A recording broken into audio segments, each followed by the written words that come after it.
तर बघा, आज मी तुम्हाला या ठिकाणी एक बोधकथा सांगणार आहे, ते सर्वांनी लक्ष देऊन ऐका. तर एकदा काय झालं, एकदा दोन शिष्य गप्पा मारत होते. गप्पा मारत असताना त्याच्यामध्ये सहज असा प्रश्न निघाला की या जगामध्ये सर्वात मोठी ताकद कशामध्ये, कोणत्या गोष्टीमध्ये या जगात सर्वात ताकद आहे.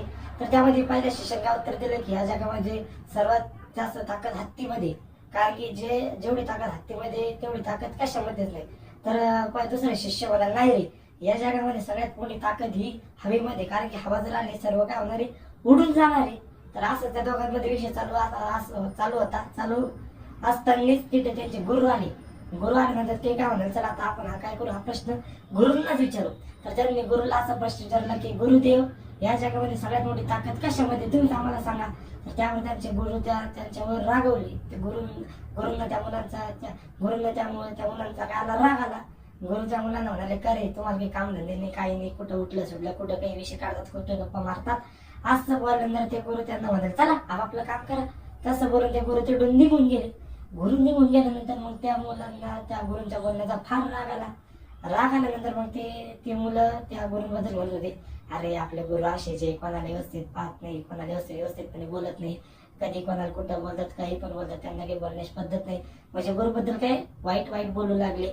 मग त्यानंतर लगेच गुरु त्यांचे परत आले. 2 मिनिटानंतर गुरु त्यांना मग म्हणाले की, खरे मुलांना, तुम्हाला जर माझ्या बोलण्याचा राग आला असेल तर मी तुमच्या मनापासून माफी मागतो. तुम्ही माझे सर्वात जवळचे शिष्य आहे, तुम्ही माझे सर्व काम ऐकता, तुम्ही सर्व माझे आज्ञेचं पालन करता आणि तुम्ही माझे सर्व आज्ञाधारक शिष्य आहेत. असं बोलून गुरु काय झाले, तिकडून परत निघून गेले.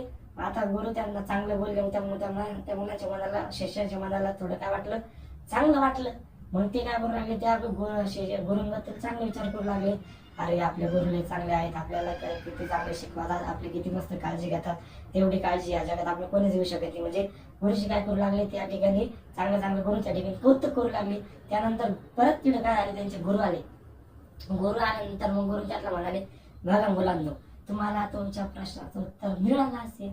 मग त्या मुलांनी म्हणलं, हा म्हणजे कोणतं प्रश्न उत्तर. मग त्यावरती गुरु म्हणाले, तुमचा प्रश्न मला काय विचारला होता की या जगामध्ये सर्वात मोठी ताकद कशामध्ये.